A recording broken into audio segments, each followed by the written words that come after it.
నేను శ్రీలతని. అందరూ బాగున్నారా? అందరూ బాగుండాలి, అందులో నేను ఉండాలని ఎప్పుడు కోరు. Welcome back my YouTube channel SS entertainment. నేను ఆల్రెడీ ప్రీవియస్ వీడియోలో చెప్పా కదండి, మా కాలనీలో దుర్గామాతను పెట్టుకుంటే అన్నపూర్ణ అవతారం కోసము కూరగాయలన్నీ మాలలు కడుతున్నామని చెప్పా కదా, అది తెల్లారి మార్నింగ్ అండి ఈ వీడియో.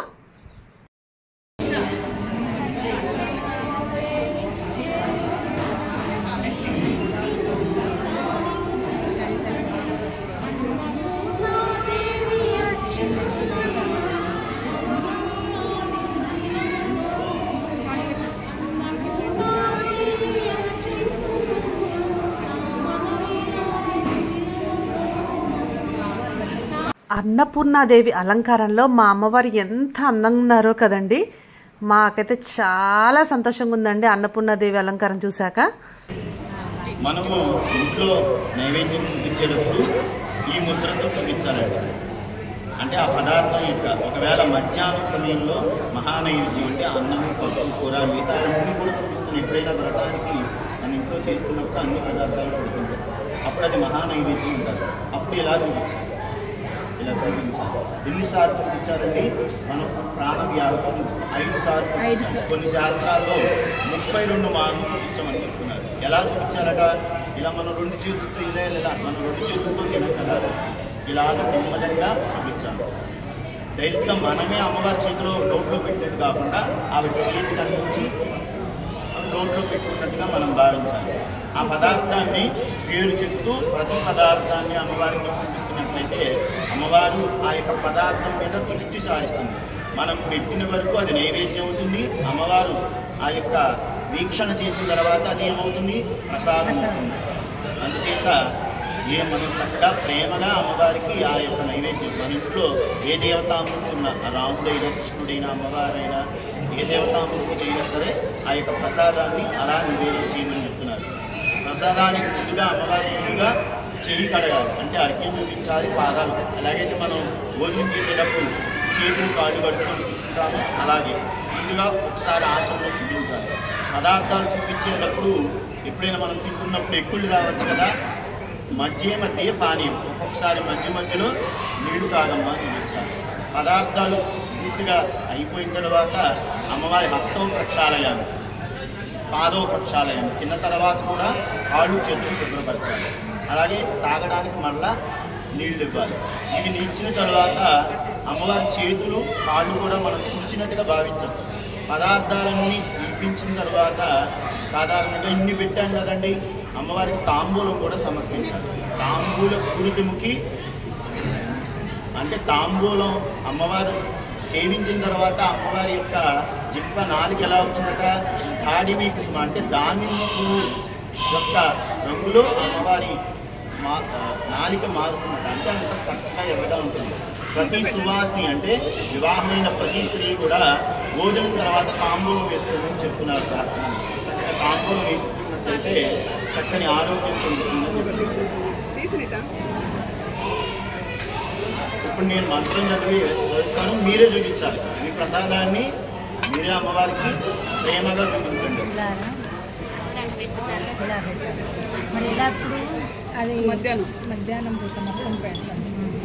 ఇలా ఇలా ఈ 2 మధ్యలో 2 వేళ్ళు, ఈ బొట్టన ఇలా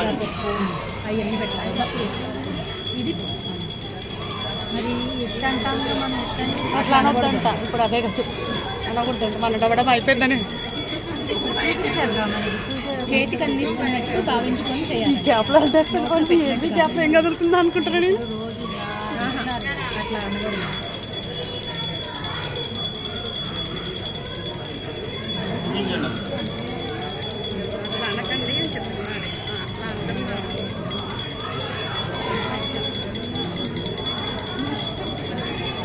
ఒక 5 మార్లు చూపించండి. ఏది నాకు చెయ్యి.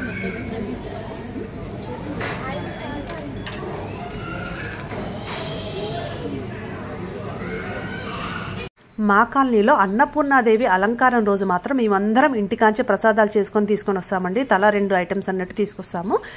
డైలీ మాత్రం అక్కడ కమిటీ వాళ్ళే ప్రసాదాలు చేయిస్తారు, కానీ ఈ అన్నపూర్ణాదేవి అలంకారం రోజు మాత్రం మేమే తీసుకొస్తాము. అలా తీసుకొచ్చిన ప్రసాదాలు ఇవన్నీ ఉన్నాయండి. ఇంకా రావాల్సిన వాళ్ళు ఉన్నారు, వాళ్ళ కోసం వెయిట్ చేస్తున్నాము. అమ్మవారికి నివేదించడం కోసం వెయిట్ చేస్తున్నాము. ఇంకా ఐటమ్స్ రావాలి కదా.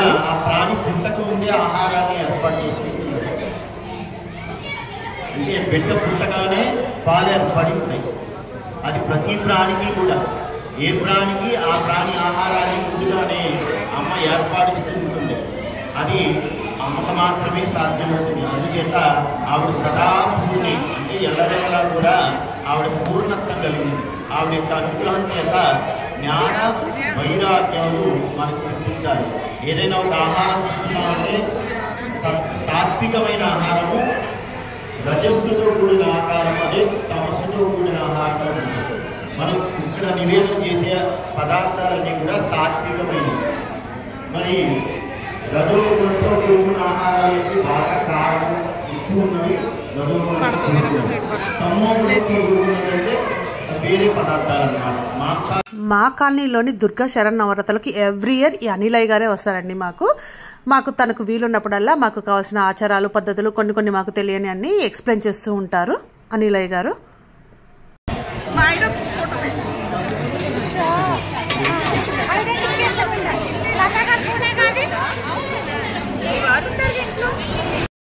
నేను ఆల్రెడీ ప్రీవియస్ వీడియోలో చెప్పాను కదండి, శరణ్ నవరాత్రుల్లో మా కాలనీలో ఒక చిన్నపాటి పేరెంటం లాగే ఉంటుందని చెప్పాను కదా. ఈరోజు అన్నపూర్ణాదేవి అలంకారం రోజు మాత్రం ఒక పేరెంటం కాదండి, ఒక ఫంక్షన్ లానే ఉంటుందండి. అంత హడావుడి, అంత మెంబర్స్ ఎక్కువగా వస్తారు ఆ రోజు. డైలీ అమ్మవారి దగ్గరికి వీలు పడని వాళ్ళు కూడా ఆ రోజు అందరూ వచ్చి నైవేద్యాలు చేసుకొని వస్తారండి.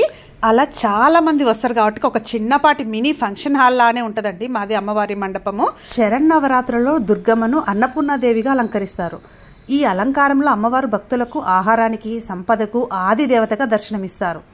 అన్నపూర్ణ అంటే ఆహారంతో పరిపూర్ణమైనది అని అర్థం. అన్నపూర్ణాదేవి అలంకారంలో అమ్మవారిని పూజిస్తే అన్నానికి లోటు ఉండదని నమ్ముతారు. అమ్మవారు మనకు ఎలాగ కనపడుతున్నారంటే, ఆవిడ ఎడమ చేతి యందు అక్షయపాత్ర ధరించి కుడి చేతి యందు బంగారంతో వడ్డిస్తున్నట్టుగా మనకు కనపడుతున్నారు. అక్షయము అంటే తరిగిపోనటువంటి పాత్ర. అమ్మవారు వడ్డించిన ఆహారం ఎంత వడ్డించినా తరిగిపోకుండా నిండుగానే ఉంటుంది. అమ్మవారికి కుడి పక్కన పరమేశ్వరుడు యక్షపాత్రను ధరించి ఆది భిక్షువుగా మనకు కనపడతారు. అమ్మవారి నుంచి పొందిన ఆహారం ఎంత విశిష్టమో మనకు తెలపడానికి ఆ పరమేశ్వరుడు ఆ విధంగా ఆ భిక్షపాత్రను ధరించి అమ్మవారి ముందు మనకు కనపడుతున్నారు. అక్కడ మనం అమ్మవారి ఆహారం పొందితే మనకి ఏం లభిస్తుంది? జ్ఞాన వైరాగ్య సిద్ధార్థం భిక్షాన్ దేహిచ పార్వతి అనగా మనం జ్ఞానాన్ని ముందుగా పొందుతామట. ఇహ జీవితంలో మనం ఎలా జీవించాలి, ఎలా మాట్లాడాలి, ఎలా ప్రవర్తించాలి, ఎలా ఆలోచించాలి, ఇవన్నీ కూడా జ్ఞానాన్ని అనుసరించి ఉంటాయి.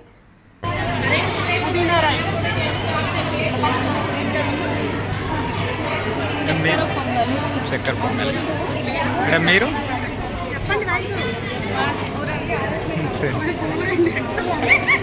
చెప్పండి.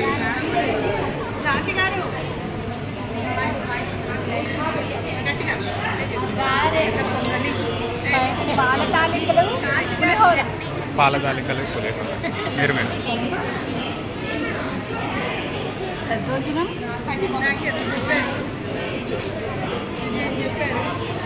ఐటెం పేరు పరమాన్నం.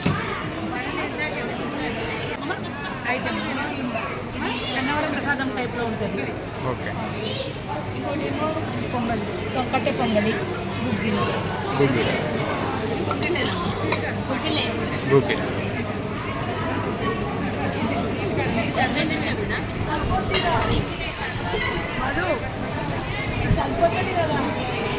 మేడం మీరు పూల రైస్.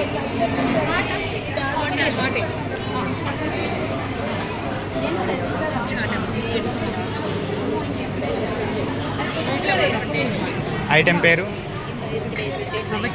రవ్వ కేసరి. మీరు మేడం బొబ్బర్ల. చాలా కాలం క్రితం ఆహారంతో సహా భౌతికమైన ప్రతిదీ మాయ అని శివుడు చేసిన వాక్య పార్వతీదేవిని చాలా బాధ పెట్టిందని చెప్తారు. ఒక సమయంలో శివుడు పార్వతీదేవి సృష్టి మరియు జీవనోపాధి గురించి వాదనకు దిగారు. ఈ వాదనలో పార్వతీదేవి అన్నపూర్ణగా అవతరించి శివునికి భిక్ష పాత్రను ఇచ్చి జ్ఞానోదయం పొందడానికి అవసరమైన ఆహారాన్ని అందించింది.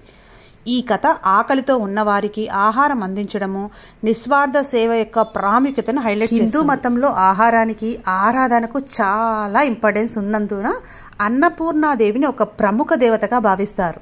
అమ్మవారి నుంచి వచ్చే ఆహారం వల్ల ముందుగా ఆ జ్ఞానాన్ని మనం పొందుతాము. తర్వాత ఆ జ్ఞానం చేత ఇహంలో ఆనందమైన సౌఖ్యమైన జీవితాన్ని పొందుతాం. అందుకే అంటారేమో అన్నం పరబ్రహ్మ స్వరూపం అని. అన్ని దానాలలో కన్నా అన్నదానం మిన్న అని అంటారు. అందుకే మా కాలనీ లేడీస్ అన్నపూర్ణాదేవి అలంకారం రోజు వాళ్ళ స్వహస్తాలతో వంటలు చేసుకొని వస్తామండి. అలా అందరం వంటలు తీసుకొని వచ్చి అమ్మవారికి నివేదించిన తర్వాత వరుసగా లైన్గా టేబుల్స్ వేసేసి అందరు ఐటమ్స్ అక్కడ పెట్టేసుకుని మేమే దగ్గరుండి సర్వ్ చేస్తామండి. అందరికి సర్వ్ చేసిన అయిపోయినాక మేము వెళ్ళి సర్వ్ చేసిన వాళ్ళందరం వెళ్ళి కూర్చొని అప్పుడు తింటాం. మేమందరము అలా రిలాక్స్గా తింటూ అబ్బా నువ్వేం తీసుకొచ్చావు, ఓహో ఇది బాగుందబ్బా, ఇది టేస్ట్ ఉంది, అది టేస్ట్ ఉంది, ఆ స్వీట్ బాగుంది, హాట్ బాగుందని చెప్పుకుంటూ నిదానం తింటూ మాట్లాడుకుంటాము. అన్నపూర్ణాదేవి అలంకారం కోసం మేమందరం ముందు రోజు కూరగాయలు మాలలు కట్టి పెట్టాము కదండి, అదండి అమ్మవారికి అలంకరించారు కదా, అవి తెల్లారి అవన్నీ తీసి కదంబం చేస్తారండి. ఆ కూరగాయలన్నీ కలిపి కదంబం చేసి పెడతారు మాకు. అదండి మా కాలనీలో అన్నపూర్ణాదేవి అలంకారం రోజు మా కాలనీ ముచ్చట్లు. మీకు ఎలా అనిపించిందో కామెంట్ చేయండి. ఈ వీడియో కనుక మీకు నచ్చితే లైక్ చేసి షేర్ చేసి కామెంట్ చేయండి. బాయ్ బాయ్, మళ్ళీ నెక్స్ట్ వీడియోలో కలుద్దాం.